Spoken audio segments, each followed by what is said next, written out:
Welcome to Into Africa. My name is Judd Devermont. I am the director of the Africa Program at the Center for Strategic and International Studies. I was the National Intelligence Officer for Africa and worked at the National Security Council. This is a podcast where we talk politics and challenge paradigms. On deck today, several high-ranking Ethiopian military and civilian officials were killed. What does this latest episode of violence tell us about Ethiopia's stability? Botswana's ruling party has suffered an unprecedented rupture as the former president breaks from the party his father founded. Is this a positive development for democracy in Botswana? Plus, we discuss the African Cup of Nations soccer tournament in our second episode with African Arguments.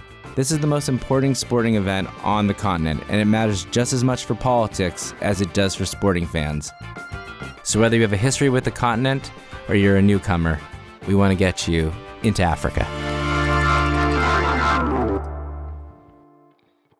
In late June, Ethiopia's army chief and the head of the Amhara regional government were killed in two separate but presumably related attacks. It began on Saturday night, nearly 500 kilometers away in Bahadar, one of Ethiopia's 9 autonomous areas. Witnesses reported hearing gunfire. The region's president had been shot and killed in his office, along with his aide. This is the most serious threat to Prime Minister Abiy's rule. It's a devastating reminder of how fragile Ethiopia is right now.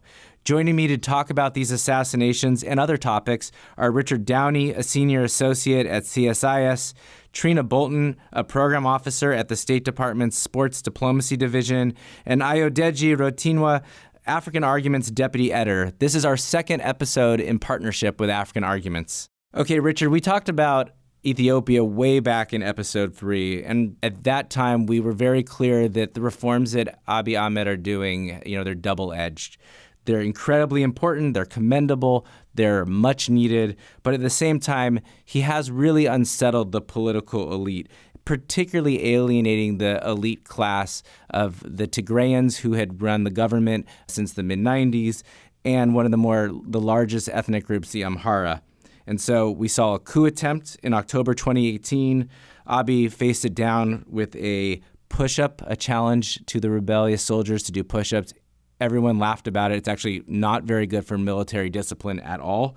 And then just recently, on June 22nd, a renegade Amhara general who had been raising a militia and trying to incite rebellion launched these terrible attacks on regional officials and probably on the chief of army staff, although that has not been confirmed. So, Richard, what do you think this all means? Is this an isolated attack, or is this part of a larger problem regarding Ethiopia's political transition? Well, I don't think it is an isolated attack. You mentioned the context of the attempt on Prime Minister Abiy's life last year. No, I think it's part of a larger problem, and it's the most serious threat now that we're facing to Ethiopia's political transition. I think Assistant Secretary of State Naj put it pretty well last week, and he aptly described Ethiopia as this sort of pressure cooker scenario. I think, through the previous regimes of Meles and Haile Mariam, you had this sort of, the steam was kept in through repression and the sort of tensions that are inherent in Ethiopia's system of ethnic federalism are sort of kept in check. Well, Abiy's come in, he does deserve a lot of praise and support for taking so many bold political steps, but that steam is kind of pouring out now, and we're seeing the destabilizing consequences of that. The fact that almost 2.5 million people been forced to flee their homes in recent months due to the various violence that's been uncorked, is really staggering and hasn't got sufficient attention. So I think I respect and applaud Abiy, and he deserves all the support that we can get, but I think he's almost sort of bitten off more than he can chew here. Yeah, I think that's right. Reuters had a really interesting article just recently about how some of the narrative around Abiy, and I think we said this in episode 3, may have been a little too triumphant, and there's a rebalancing happening. I think it's very clear now how much of a high-risk reform effort this is. And I'm curious and worried about what the government is going to do next. It was a little disconcerting to see Prime Minister Abiy speak on national television wearing military fatigues. This is what Salva Kiir did just before the civil war broke out in 2003. The government has arrested over 200 people, 50 of those from Amhara opposition party. The government continues to restrict access to mobile phone data, although it looks like Wi-Fi is back on. And so we need to remember that while Abiy is a reformer and he's talking about democracy and a plural society, his coalition, the backbone and the DNA of this party is autocratic. And it's very easy for him, if he wants to tap into these tools. One last question on this, Richard. Is there a role for the United States? What should we be doing? You mentioned Tibor Naj's comments earlier. I think we have a phenomenal ambassador out there, Mike Rayner, who really seems to understand the moment that Ethiopia is. But I wonder if there's anything more that we should be doing from Washington or from New York or even from our African partners. Yeah, right. I mean, I think the general point is that we've got to show constant high-level engagement here during this critical and unstable moment. You know, the U.S. is in a decent position in that it had good relations both with the current government now and also the previous regime. So it knows to some extent who a lot of the actors are and who some of the spoilers are, and leaning on some of those guys is going to be important. I think the other thing, though, is to sort of show a bit of humility and try and really understand the country. It's such a complicated place, 100 million also people, so many ethnic groups. And we sometimes get locked into, putting out these easy to explain narratives on Ethiopia, I felt. Under Meles, we kind of, to some extent, turned a blind eye to the authoritarian nature of the regime and sort of, played up the development miracle. That was the story of Ethiopia. Now it's, Abiy, the reformist, coming in and shaking things up. But, it's so much more complicated than that. So I think a little bit of nuance in the public diplomacy is going to be important as well. I absolutely agree. This is an opportunity to sort of take a little bit air out of the tires and to maybe walk away from Abiy mania and talk about the real challenges that Abiy faces. And I think, as we've said in our podcast before and in writings that I have done, is that he needs to bring more people along. He actually needs to go a little slower. And the economic agenda that he has, the privatization, thinking about opening up the market economy, I mean, those are almost the most important things he could do for people to continue to buy in to what he is trying to bring to Ethiopia.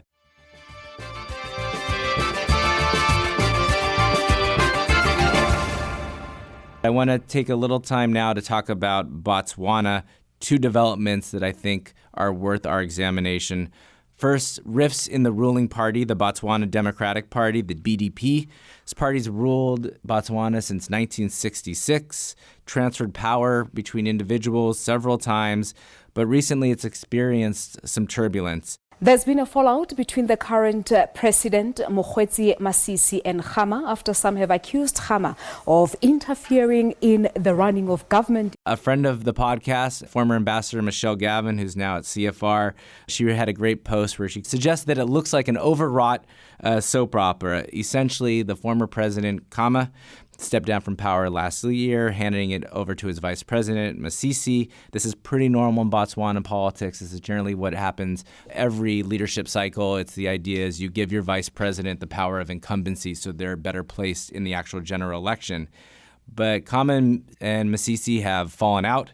It has not been civil. Khama supported a rival candidate for the ruling party nomination, and now he's broken from the party. Broken from the party, by the way, that his father founded. So it's actually a very big deal. And now it looks like either he's going to join with the opposition or there's a new party that has been formed and he may join that. So this is actually fairly common, Richard, right? We tend to see leaders, departing leaders, fall out with their successors, and it can get really ugly. Ahijo and Biya in the 1980s in Cameroon, and we're seeing it right now play out in Angola with Lorenzo and Dos Santos. I can make an argument that we're seeing small spats between Kabila and Tshisekedi in DRC. Michelle says, and again, I recommend you reading her blog, that this lively debate is positive and it's an extraordinarily healthy thing. But what are your thoughts?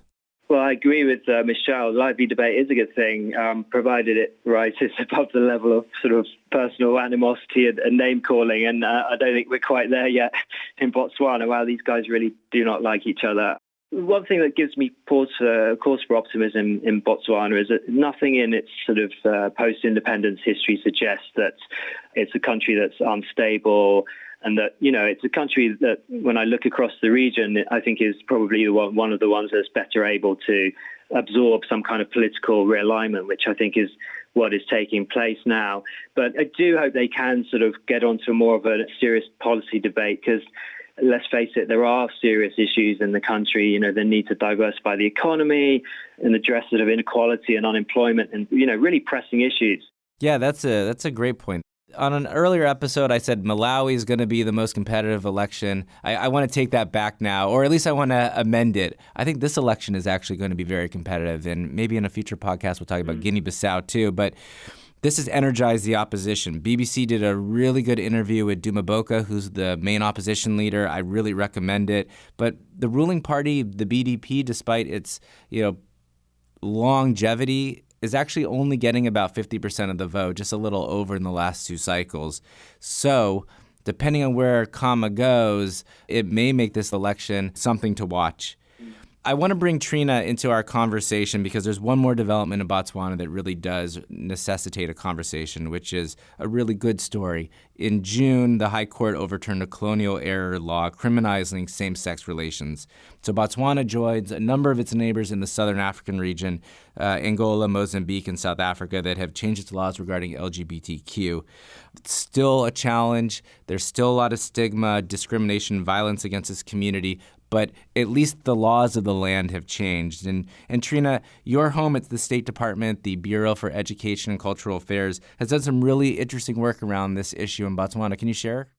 Yeah, so I'm with our sports diplomacy division, and we run two-way people-to-people exchanges using sports as the platform, really to promote our foreign policy priorities, whether it's conflict resolution, women's empowerment, disability rights. We use sports as our hook. And we work in all regions of the world, but I will say the lion's share of our requests from the embassies and the consulates come from Africa. And we see Africa is ripe for positive social change using sports if programs are designed strategically to address real issues. So in Botswana in particular, I can highlight an exchange that we ran. It was in November of 2016. It was our Envoy program, and that's when we send American athletes to go overseas and act as ambassadors of goodwill on behalf of the U.S. government. And in November of 2016, we sent Joanna Lohman. She's a former U.S. women's national team player, Washington Spirit, former player. We just retired her jersey. She's an LGBTQ activist, and she's a member of Athlete Ally, which is an NGO focused on gay rights and anti-bullying as it relates to the sports space. So she went to Botswana. She was in Gaborone and Mon to lead soccer programs. Soccer is definitely a popular sport with basketball kind of neck and neck, so that's to be continued. But we framed this program, working with the U.S. Embassy, the Post, to address girls' empowerment and inclusion more broadly. But it really opened the way to talk about respect for diversity. And Joanna, she really pushed her Find Your Cool platform. It's a campaign that inspires young people to know who you are in the deepest of your core, being absolutely comfortable and unapologetically proud. And she was very well received. Representatives of UNICEF took part in programming, and the Botswanan Minister of Youth, Sport and Culture joined, and then Ambassador Miller even scrimmaged with Joanna and these girls from... Wait, the ambassador did? In Air Jordans. Oh, he was man. out there. We need to find a video of that and post it. I'm sure our public affairs team could come up with something. He was a good sport, and Joanna was great to let him on the pitch. But she also speaks very highly of her experience as an envoy. So we say it's a win-win. She's very enriched by interacting with these young people from Africa in particular. She's since gone on to Cote d'Ivoire, and we're sending her to Nigeria. But I will say it's not a one-off. A year later, the ambassador, he reunited with some of the young people involved in these clinics and programming on the UN International Day of Sport for Development and Peace, which is April 6th, if you didn't know that. Donated some cleats, some soccer cleats, because they were playing barefoot on the hot soil earlier. So that is just one program that we've done that ties in without explicitly maybe promoting or nailing an issue. It's more of a soft power approach to bringing people together in a positive way to look at things in a new way.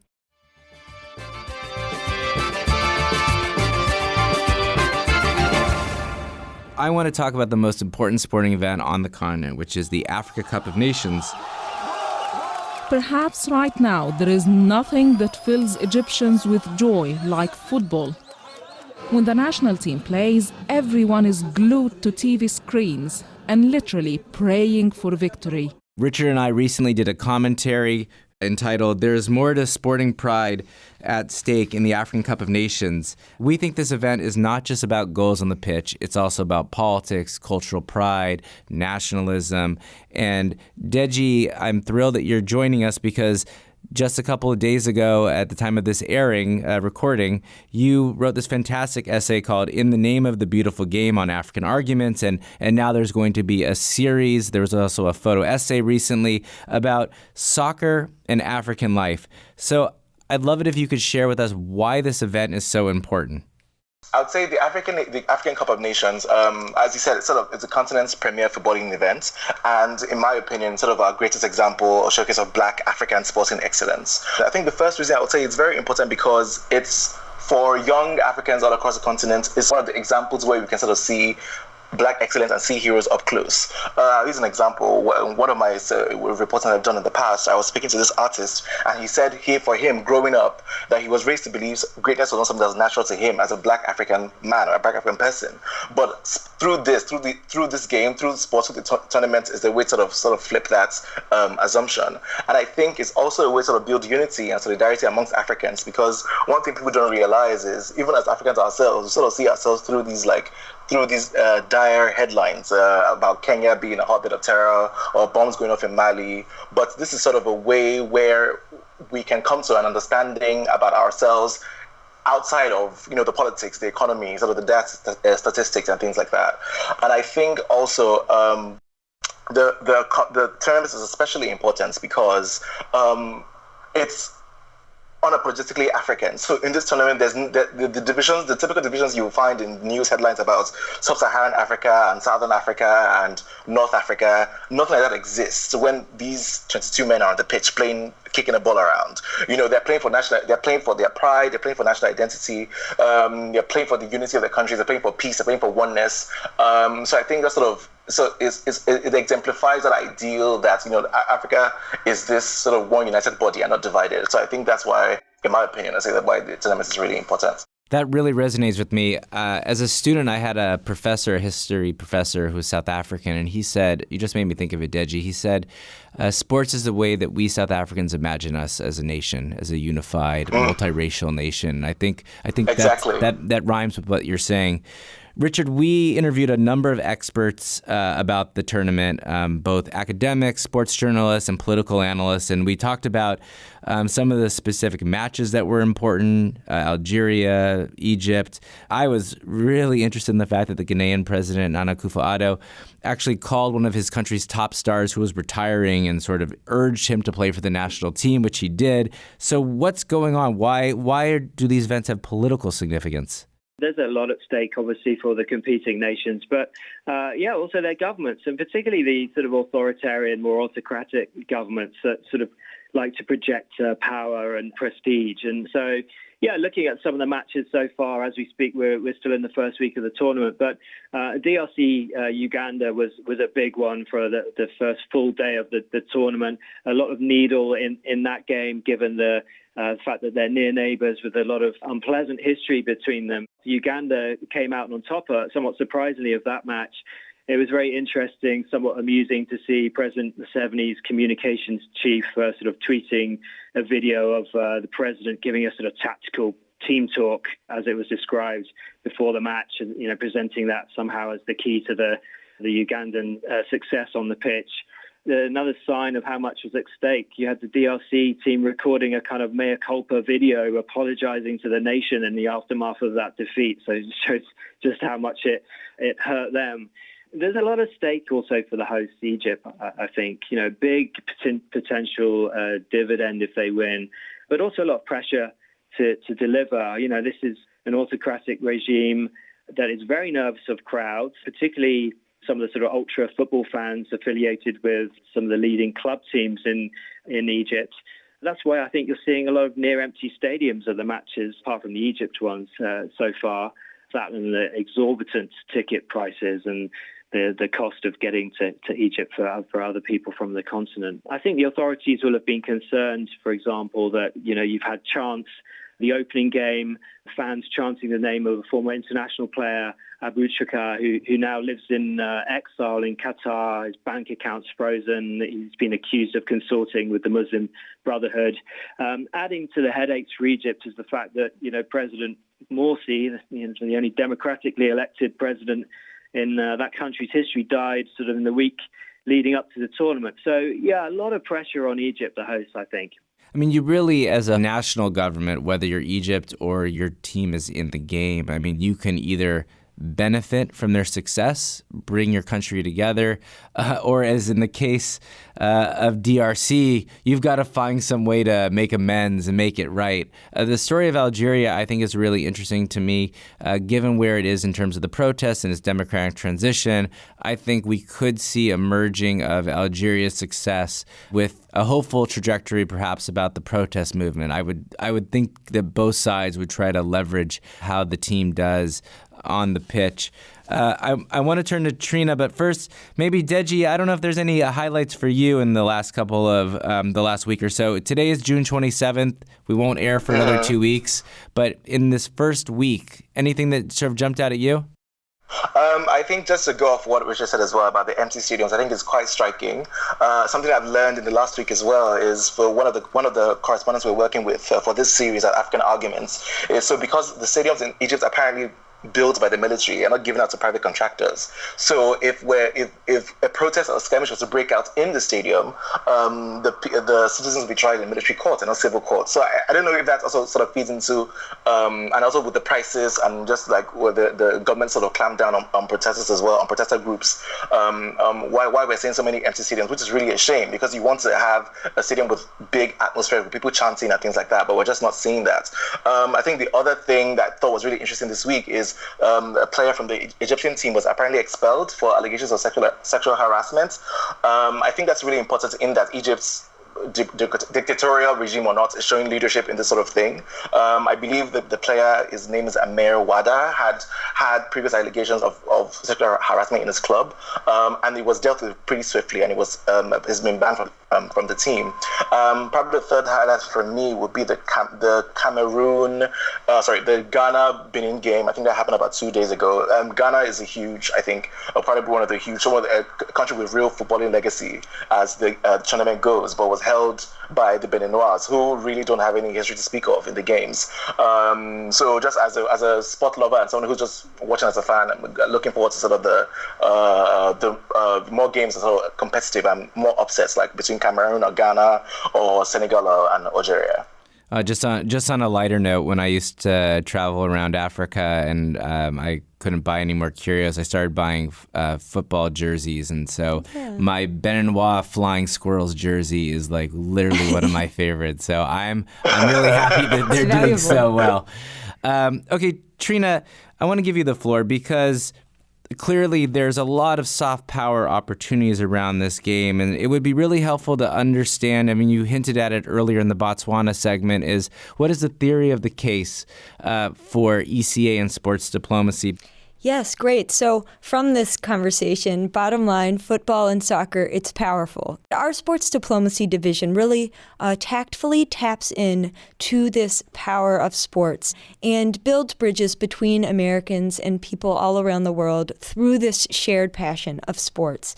Not just around mega sporting events. Every day, every month, we have an exchange running. So we have a group of Zimbabwean wheelchair basketballs in Chicago right now focused on a disability sports program, and we have envoys at any corner of the world at any moment, and we operate through grant partnerships with American organizations. So around the Africa Cup of Nations, we are not doing a lot. I will say our office has been really focused on the Women's World Cup, and big hand clap to the African teams that made it to France. Yes.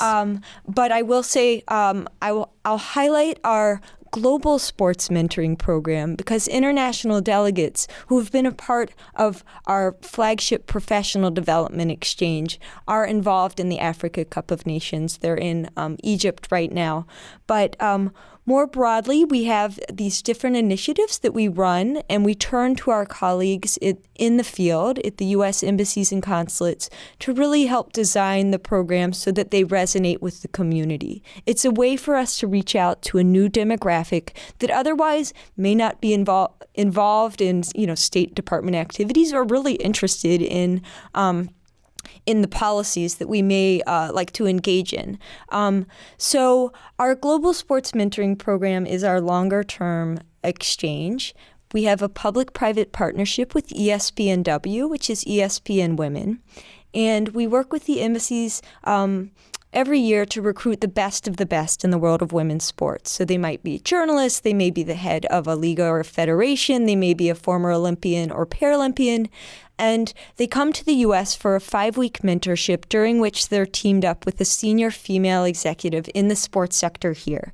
They focus on an action plan that they'll put into play when they get back home that will empower marginalized communities through sports, whether it's sports business or actually sports participation. And so it's in its 8th year running, and we've had, we say sisters and brothers from Africa under this broader Global Sports Mentoring Program because there's a counterpart program on disability rights. But I will highlight that there are some delegates from Africa who are involved in the African Cup of Nations who have gone through our Global Sports Mentoring Program. So we have Majida. She's from Uganda. She came several years ago. We teamed her up with the U.S. Olympic and Paralympic Committee. She is the former head coach of the Ugandan women's national soccer team. And she has 2 organizations, one of which is Tackle Africa. It focuses on HIV/AIDS prevention using soccer as the platform to educate kids on the subject matter. And then she has Grow the Game for Girls, which is quite self-explanatory. She was called by the Ugandan national TV station to run analytics at the Africa Cup of Nations. So she's up there. She's having a great time from what I can tell. And she's joined by Aisha, who came on the Global Sports Mentoring Program. She was teamed up with Coca-Cola in Atlanta several years ago. And she is a leading sports journalist out of Uganda who's covering the games in real time. And they also, I want to say, united with one of our delegates from South Africa, Akana.